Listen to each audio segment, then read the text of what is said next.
First, we are going to go over the location and geography of the Philippines. Now, the Republic of the Philippines is located on the Pacific rim of Southeast Asia and is a series of islands. We see here a beautiful picture of the landscape of one of these islands. Now, to understand what the Pacific rim of Southeast Asia means, we can look at this map. We see the Philippines here in the center with a few of its islands, located here in the middle of this sea. Now we notice that it is south of Taiwan. The closest countries on the east would be Vietnam, mainland China. To the south, we see Malaysia and Indonesia. Um, it is also surrounded by a few different seas. We have the South China Sea on the east, on the west, sorry, the Philippine Sea on the east, and the Celebes Sea on the south. As we can see, there are no land borders. It is just all of this water in between it and other countries. But it is interesting that the whole country is made up of so many individual islands, which we will go into in just a moment. Now, it's shaped up by so many islands because of the volcanic activity among them. We see here a photo of Mount Mayon, which was actually active just a few years ago in the year 2000. Also, we have Mount Pinatubo and an image of the eruption that happened in 1991 as well as 1992. Obviously different than this picture, but both of those eruptions were very devastating on the surrounding villages and inhabitants. So this is still a very current part of the Philippines' existence, that of volcanoes. So as far as climate goes for the Philippines, we see here that it's located just about in the center, really near the equator. So we can assume that it's going to be very hot year-round. And because it is near the tropic line, it is very wet. We do see, however, that they have a dry season from January to June, as well as a wet season from July to December. But for the most part, the weather stays between 85 and 100 degrees Fahrenheit all year long, which is very warm. Now, what makes up the Philippines? We see that the Philippines is made up of over 7,000 individual islands that we remember were made up of by all of this volcanic activity that cover a total area of over 110,000 square miles. Now, it's believed that only about 2,000 of these islands are inhabited or inhabitable.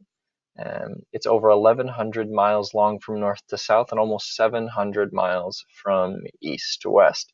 So, very large spread. And once again, we see an image of the Philippines, just very beautiful and very tropical. Now, where does everyone live in the Philippines? Because there are over 2,000 inhabited islands, we can assume that there's a very large spread of where everyone resides. But it's recorded that Luzon, as the largest island in the Philippines, represents about one-third of the it represents one-third of the land and roughly half of the total population. So most of your Filipinos are going to be living on Luzon Island. Mindanao is the second largest island and is down here in the south. Many more people live here as well in between the two. It accounts for most of the population of the Philippines. Now, a basic history overview. It's believed that the first inhabitants came from Malaysia and China over these land bridges that existed thousands of years ago.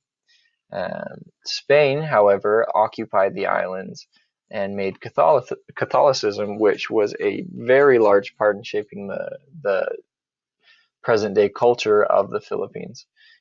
They made Catholicism the mandatory religion in 1564.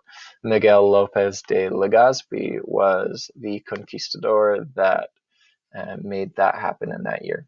Almost 400 years later, Emilio Aguinaldo, a Filipino, declared freedom from the Spain after the defeat of their fleet in the Spanish-American War. And just recently in this last century, they became the Republic of the Philippines and an independent nation on, interestingly, the same Independence Day as the United States, but in the year 1946. The Filipino lifestyle is centered around the love and importance of families. Often you will find small towns that are made up of no more than 5 different families. Extended family is the most important societal unit, especially for women. Women grow up surrounded by family and end up becoming great friends with aunts, grandparents, and cousins. Because family is so important, children grow up learning from their entire family how to act, respect, and provide for their family. I will cover the different areas of life in the next few slides and introduce a little bit about them and their lifestyles. The pictures shown here depict the Filipino children at play, at school, and showing respect for their elderly. As mentioned earlier, children have the opportunity to grow up surrounded by family members. They are carried and passed from aunt to grandma to cousin until they are about 1 year old. This time allows them to watch and learn from the examples around them. They are also taught to depend on their elders and learn a great amount of respect from them. It is an essential part of their culture to grow up using the Tagalog word po, which has a strict purpose of showing respect to the person you are talking to. Children learn to answer to their elders by saying opo for yes instead of the more casual oo. Children also grow up going to public schools where uniforms are required, all the way from elementary school to college. The Filipino children find joy in such small and simple things because of their humble upbringing. Most of the population grows up in poverty or very humble living.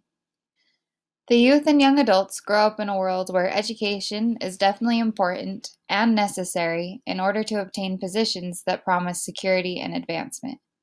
Approximately 2 million students attend colleges and universities in the Philippines.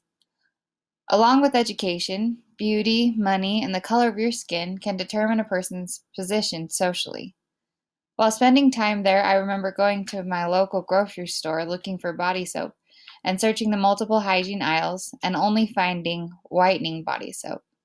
Coming from America, that was very interesting to me to see that while being surrounded by beautiful tan men and women, they were all trying to hide their skin from the sun and become lighter or more beautiful in their eyes. I had friends that were asked if it would be okay for them to touch their skin because they have freckles, or their hair because it was beautiful and blonde. The cultural difference is very interesting because wherever we are in the world, we always want to look like the minority and are always striving to see if the grass really is greener on the other side. Another interesting part of their culture is that men have been expected to be married by their late 20s, and if they are not, their sisters and cousins will then start to seek out potential brides for their brother or cousin. A woman who reaches the age of 32 without marrying is considered past the age for marriage. Women also believe that if they marry a wealthy man or a foreigner, they will be happy forever. It is very common for a husband and wife to work in order to provide for the family. The culture is that the grandparents will live with the family and then take responsibility for the raising of their grandchildren. The parents then are able to provide for the family. In situations where this isn't possible, it is likely that the mom works from home, doing odd and end jobs like embroidery, laundry, or cooking and selling snacks from their home. Earlier, I talked about the importance of using the word po for anyone responding to their elders. There is another custom in the Filipino culture that is called mano or pagmamano. It is a gesture used in Filipino culture, performed as a sign of respect to elders and as a way of accepting a blessing from the elder. Similar to hand kissing, the person giving the greeting bows towards the offered hand of the elder and presses his or her forehead on the elder's hand. Usually performed with the right hand, the person showing respect may ask mano po to the elder in order to ask permission to initiate the gesture. Typically, someone may mano to his or her older relatives upon entry into their home or upon seeing them. The word mano is Spanish for hand, while the word po is often used again in Filipino culture and language at the end of each sentence as a sign of respect when addressing someone older. Put together, mano po literally translates to your hand, please, as the greeting initiates the gesture of touching the back of the hand of an elder lightly on one's forehead. Filipino food in this culture. The food traditions are very different than what we are used to here in America. One very important part to the Filipino diet is the rice. Filipinos do not consider it a meal if rice is not served. 3 crops a year are harvested to provide enough rice for the population, and the government keeps surpluses stored for times of drought. They then eat a lot of fried fish, chicken, and pork with a lot of onions and garlic. Filipino food isn't traditionally spicy, but there are a few favorite spicy dishes. Filipino food is eaten with forks and spoons together, where the food is eaten from the spoon, and the fork helps to push or place the food on the spoon. It is also acceptable to eat with your hands at restaurants or at home. Pictured here are a few examples of food that I will cover in the following slides. Breakfast is normally eaten early in the morning and can very often be leftovers from the night before. Some of my favorite breakfast foods were arroz caldo, which is a porridge or oatmeal-like soup made out of rice, chicken, seasonings, and other various toppings. It is served warm and usually in a bowl. If you wake up early enough, you will likely be able to smell the aroma of pandesal from the bakery down the street. This sweet bread is only served in the morning and is available until it is sold out, which is usually very quick. It is delicious with any kind of bread topping or even just by itself. A unique part of the Filipino culture is that throughout the day you will hear salesmen walking or riding down your street on a bike, selling various foods like vegetables, snacks, or in the morning, taho. Taho is a picture here on the bottom right and is delicious. The recipes are sometimes family secrets, but the basic ingredients are extra soft tofu, brown sugar, water, and tapioca pearls. This is also a warm treat and served in a plastic cup with a straw. This isn't normally found in a bakery or a restaurant, but on the streets by a guy yelling Tahoe as loud as he possibly can, similar to an ice cream truck here in America. Lunch and dinner are fairly similar and meals can be interchanged. Typically, dinner meals are a little more heavier, whereas lunch is a little lighter. Both meals definitely include rice and an ulam, which is a Filipino word for the food that goes on top of the rice. Pictured here is a large fried tilapia, sinigang soup, which is the broth soup made of multiple ingredients and is also served over rice. And on the bottom is a very popular sweet Filipino spaghetti that almost always has hot dogs and is surprisingly not served over rice, although many Filipinos will still have rice available. Dinner is very similar to lunch, and the most important thing is that there is rice. Basta may rice. You will hear this phrase constantly in the Philippines when talking about mealtime, and it simply means as long as there is rice. Pictured here are some of the other very popular dishes. On the left, we have chicken adobo, which can also be made with chicken, pork, or beef. It tastes very similar to a teriyaki flavored chicken. On the top right is afritada, and it is a chicken stew that has a tomato flavor and is cooked with vegetables. Both of these dishes are traditionally served with rice. Treats and snacks in the Philippines are so delicious and readily available everywhere you go. There's always little houses that sell snacks or bakeries that sell pastries, and these are available all day. On the left, there is a picture of a beautiful sweet pastry, and on the right are two of my favorite snacks. The top picture is called turon, and is made of a special banana dipped in brown sugar and wrapped in a wonton wrapper, then fried and served fairly warm. On the bottom, you'll see a picture of pancit, which is definitely one of the most traditional foods that you'll find. Pancit is made for all occasions, snacks, lunch, dinner, and family or friend gatherings. It is made with noodles, chicken, and vegetables. Okay, my name is Jose Bravo, and I'm going to be talking a little bit about the government of the Philippines. The country has a republican form of government, and it was developed during the Commonwealth period. It contains three branches: the executive, the legislative, and the judicial. And the first constitution was actually based off of the United States Constitution, and it was written in 1935. But in 1972, President Marcos he kind of changed the constitution by declaring martial law, and it was replaced by a constitution that provided a head of state, a prime minister, and a unicameral legislature. In 1987, the constitution was changed again, and it was actually more similar to the constitution they had in 1935, where but there was certain changes in the term limitations. For example, now the 221 members of the House may serve three consecutive 3-year terms, which was also the case for the provincial governors. The 24 senators may serve two consecutive 6 year terms, and the president serves one 6 year term. The vice president, however, may serve two consecutive 6 year terms. Okay, now we'll be talking a little bit about the religion.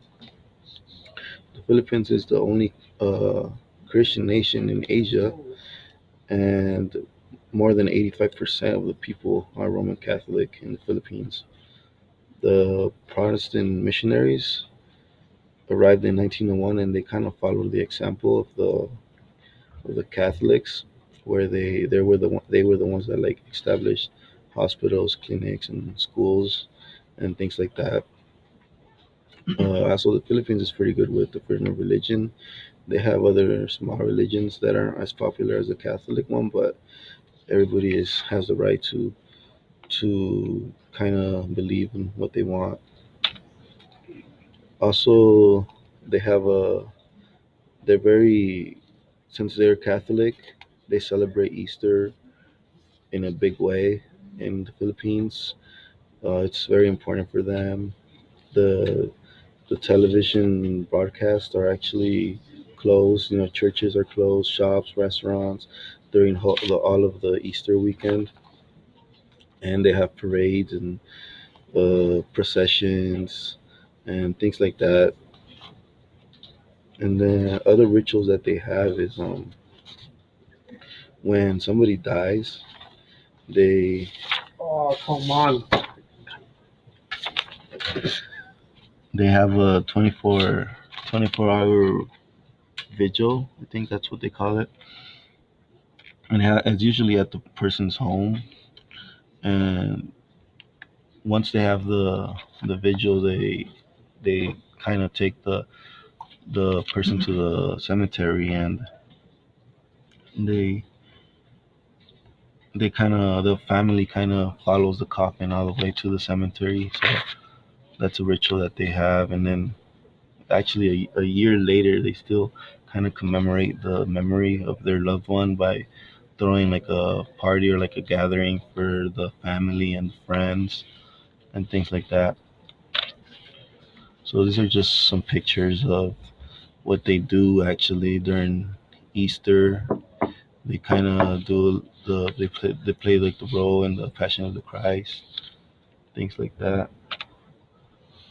And there's other religions also in the Philippines, but the second largest one would probably be the Muslim religion, who they primarily live in the Mindanao and Sulu Islands, and they carry out their religious holidays, and they're able to celebrate it even if they're not Catholic. They could do their thing, but in smaller communities, they Muslims just kind of gather in small buildings to pray or do things like that.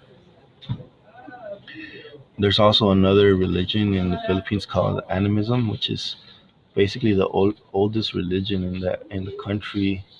And pretty much what that religion means is that they believe that natural objects like trees and things like that have souls, and it's mainly practiced by the indigenous people in the Philippines.